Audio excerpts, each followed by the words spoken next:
Good morning and welcome to Football League World TV at the start of a new week. My name's Ned Holmes and today I'm joined by my Football League World colleague Adam. I'm Ned Holmes rather, and I'm joined by my Football League World colleague Adam Jones to discuss the 6 nominees for the Football League World Fans Championship Player of the Month for March. How are you doing this morning, Adam?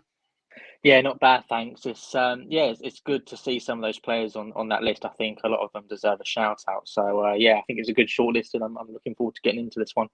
Absolutely. Well, obviously it's the international break at the moment, which is sort of feels like the calm before the storm in the championship with the end of the season and what looks like a dramatic run in sort of coming. And it's also allowed us to take stock, as I said, of some of those best performers in the championship over the past month. The vote is now open. It runs until 9 a.m. tomorrow, as always. You can click the link in the description below or head to footballleagueworld.co.uk/fan-awards to cast your vote. Well, I'll run through the 6 nominees for you quickly, and then me and Adam are sort of going to dig a bit deeper into why they've got the nod. It's Millwall defender Jake Cooper, Cardiff City defender Cody Drameh, Sheffield United midfielder Morgan Gibbs-White, Nottingham Forest midfielder Ryan Yates, West Brom forward Carlin Grant, and Bournemouth striker Dom Solanke. Before we get stuck in, then, as always, a reminder, please do like this video and subscribe to Football League World TV on YouTube. It really will help us grow the channel. And of course, let us know your thoughts on the nominees in the comments.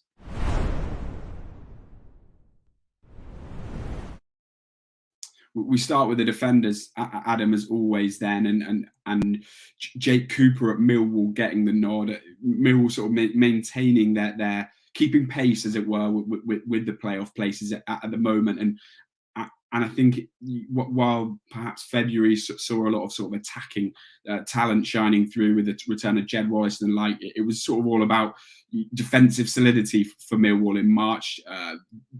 I think 4 clean sheets and just 2 goals conceded in that final game of the month. Jake Cooper sort of proved his quality as an asset in both ends. A goal and 32 appearances, the real standout stats for him, and just a vital player for the Lions over the past month, and probably you'd say likely to be that in the run-in as well. Yeah, 100%. I mean, he's a big old presence, isn't he, alongside the likes of Dan Ballard and Murray Wallace. As you say, he's a threat in both boxes. Not only is he a useful defender, not only just with his height, but in terms of going forward as well, he's a real danger as well, as Sheffield United know from earlier in the season. I think in terms of his goal this month, I think you could argue that his goal against Reading was perhaps a simple finish, and considering Reading's defensive kind of vulnerabilities and set piece vulnerabilities in particular, that he had an easy chance, but there were still quite a few players around him, and it just goes to show really how much of an attacking threat he really is. And but I mean, in terms of his performances, I think most of the praise should be about his defensive work. I mean, highlighting their defensive record this season. 36 conceded, I think it is, in 38 league matches. Just in general throughout the whole season, it's been absolutely superb, really, from Millwall. And I think I heard Jed Wallace, I think it was on the BBC 72 Plus podcast. I think this was quite a while ago now, saying that they've actually been quite disappointed with some of their defensive displays and some of the bits there. But I think in terms of Millwall, I think their defense has been superb. I think it's just about the forwards now. So but in terms of Cooper, I think he's definitely contributed very heavily to that, alongside the likes of Ballard and Wallace. And I think that I think he's fully deserving of this nomination. Absolutely. We'll shift to our second nominee then. That's Cody Drameh at Cardiff City, on loan, of course, from Leeds United. Adam, Jesse Marsch now in charge of the Yorkshire club, and he's got to be impressed with what he's seeing from their loanee. He's really sort of proving his Premier League potential, isn't he? Yeah, 100%. I mean, it's great to see him have such a big impact alongside the likes of Hugo and Nick Piezo. I think he's played a fantastic part going forward, and I think his arrival has just been just as important, really, for Perry Young and his adaptation to centre back. I think he's been absolutely superb, really, in the centre. So his benefit his arrival has not just benefited himself and the team, but also individually. I think that's been a really important thing for Cardiff. And Yeah, in terms of going forward, I think Jomo has been absolutely fantastic. I think that his assist against Stoke just shows you how high he presses, and perhaps that'll be a problem at Leeds. They could stick with the back four really, and Ayling's obviously going to be a very hard player to get past. So that's one adaptation that I think will have to make if he goes back to Ellen Road at the end of the season. But I mean, as a wing back, he's been fantastic going forward. I think some of his end products has been fantastic as well. I think he was unlucky not to get another assist against Stoke kind of early on. I think his crossing has been absolutely fantastic. And as I said, that pressing for the assist against them, I thought was great as well. So it just shows you how kind of useful he is going forward. And Leeds United will want to be kind of front foot football going forward. I know that they're probably perhaps one of the weaker sides in the division, but they'll still want to be going forward. And I think having Jammer there as an option behind Ayling is would be really important to them next season. It just depends really on how Jammer kind of what his stance is, because I think he pushed for a move in January. To his credit, wanted to play regular football, and he's showing his potential. So yeah, again, fully deserving of a nomination in this list. Yeah, absolutely. I think he endured some slightly difficult performances when he was sort of thrown into the Leeds first team due to injuries, but certainly looks full in confidence now. An assist from 1 assist and 17 tackles this month, which really does highlight what he offers both with and without the ball.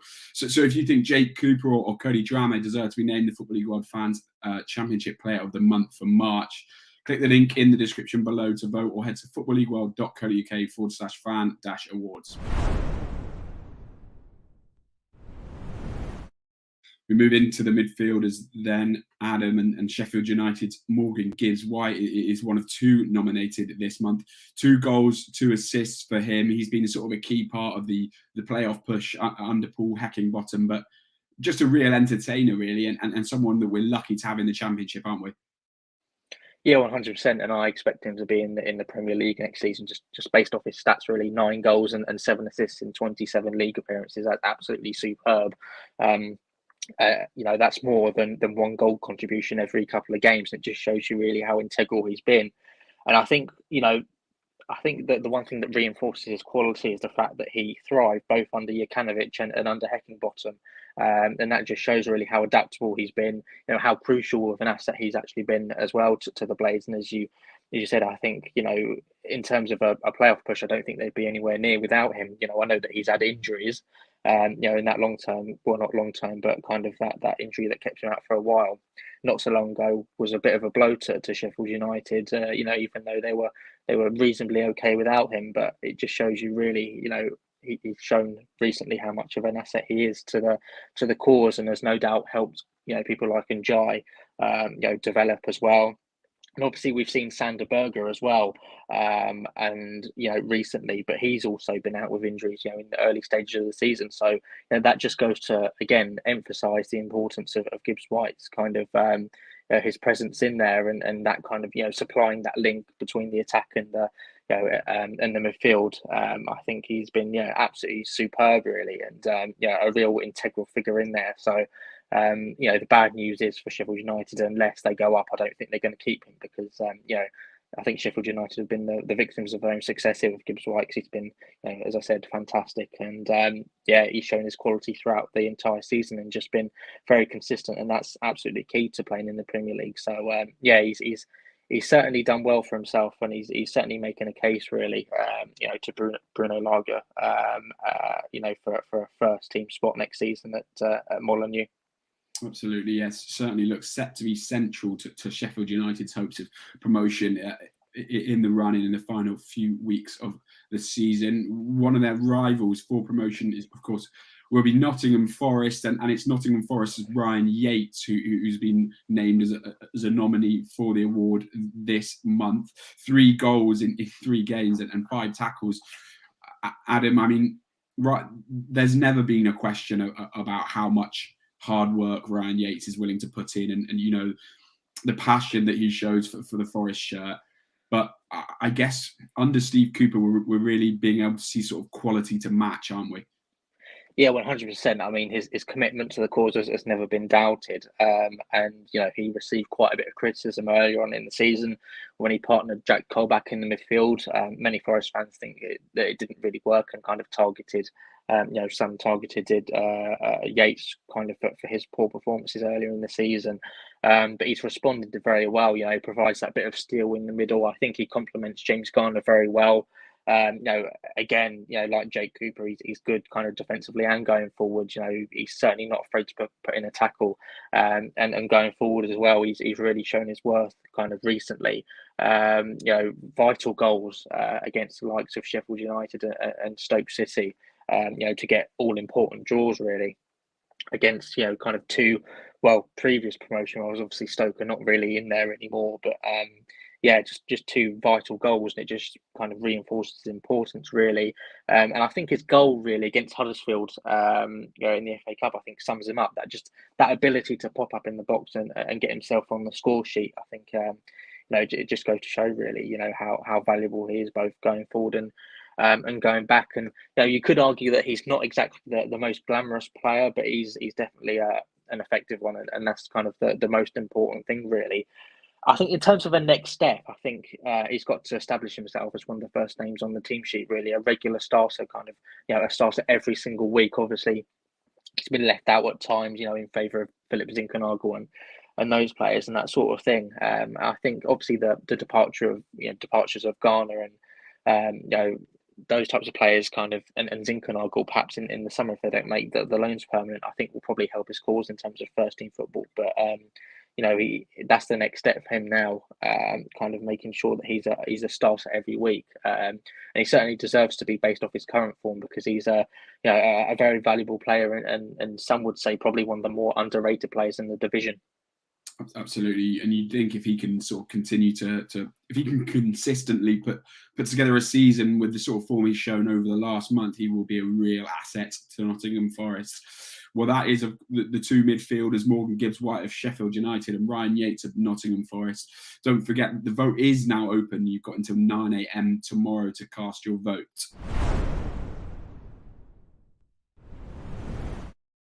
We move into the forwards now, and we start with Karlan Grant at West Brom. And the Baggies sort of started to really turn things around, get back on track in March. They went unbeaten, of course, taking 8 points. Karlan Grant, Adam, he was a central figure when the Baggies was sort of challenging at the top of the table.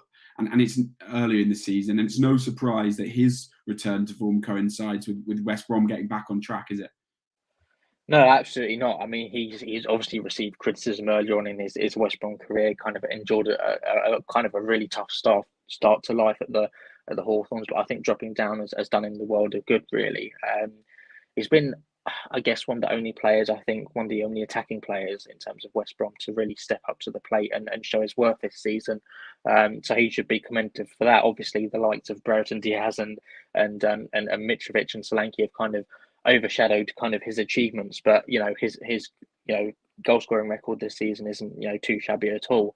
So I think that he should be kind of commended for that. I think in terms of it's weird really, because he did thrive under Ishmael, in that kind of period that you were talking about, kind of when they went unbeaten in their first 10 games. But I think he'd have more goals if it was a different style of play to kind of Ishmael's. I think I think he's a player that's more suited with the ball on the floor. I think get him kind of linking up with Callum Robinson. I think he'll thrive a lot more. And I definitely have him as a starter, say over Andy Carroll kind of every week really, because I think that West Brom kind of suit that kind of having the ball on the floor a lot more. So he could be a real asset kind of in the future as well. And his upturn in form, it's no surprise really. That his upturn in form has helped West Brom's cause, because he can be an absolutely crucial player on any day. And obviously, others haven't stepped up to the plate, and obviously Daryl Dike has been injured, so his presence in there has been vital for them really. Obviously I don't think he'll be rewarded for that with kind of with a playoff place, but he still deserves a mention for some of his for some of his contributions, because he's been superb at times. Absolutely, that's 4 goals and an assist in March for Carlin Grant, taking his goal tally to the season for 14 goals. Dom Solanke's goal tally to the season is now at 23 after a March that saw him score 3 times and add 2 assists. Adam, you name dropped a couple of them there. Alexander Mitrovic obviously having a historic season, and the sort of Ben Brereton Diaz fairy tale has perhaps meant that Dom Solanke's flown under the radar a little bit this season in the Championship, but he offers so much as a striker, you know, both in terms of the goal scoring and that link-up play. We've really seen that over the past month, haven't we? Yeah, 100%. I mean, he's adapted to Parker Ball very well. Yeah, we had to take on a major responsibility in the summer when Arnold Danjuma left. You know, I think that would look set to be a major blow for them. But he's stepped up to the plate once again and done very well. I think it's been especially important because, you know, there hasn't been too much depth kind of behind the likes of Solanke and Jamal Lowe in terms of the forward department. So him stepping up to the plate has been, you know, extremely crucial for them and integral to their cause. I think, you know, it just shows you really, you know, 23 goals. He's been Mr. Consistent really throughout the season. He's been a regular source of goals. You know, his goals really haven't dried up. So that's been, again, you know, very, very important to their kind of automatic promotion prospects. And, you know, he's a huge part of the reason as to why they're there right now and kind of in second place and favourites to get back up. I think his six assists in 36 kind of league appearances this season shouldn't be understated. I think, you know, he's obviously known as a player who kind of puts the ball in the back of the net, but also his contributions kind of for other teammates as well, I think has been important. And I think, like I did with Ryan Yates, I think that the next step now for him is kind of making that step up to the Premier League and kind of thriving there. We've seen his quality in the Championship. He's, you know, did well during the 2020-21 campaign as well. But in terms of making the step up, you know, can he do it now? Very highly rated at, you know, Chelsea and Liverpool, but he needs to kind of step up now. And yeah, just in the short term though, you know, focusing on this month, he's been again, you know, crucial kind of, you know, a real game winner for them. And you know, if they are promoted at the end of the season, they have a lot to, well, you know, Scott Parker's side have a lot to thank Solanke for. Absolutely, as you say, you know, he's been a key part of that promotion push, and certainly his 3 goals and 2 assists in March have helped Bournemouth tighten their grip on second place, and they now look sort of the favourites to take that position after Fulham in first. So that's Dom Solanke of Bournemouth and West Brom forward Carlin Grant, the 2 forwards on our shortlist this month. The vote is now open, of course, and it runs until 9 a.m. tomorrow.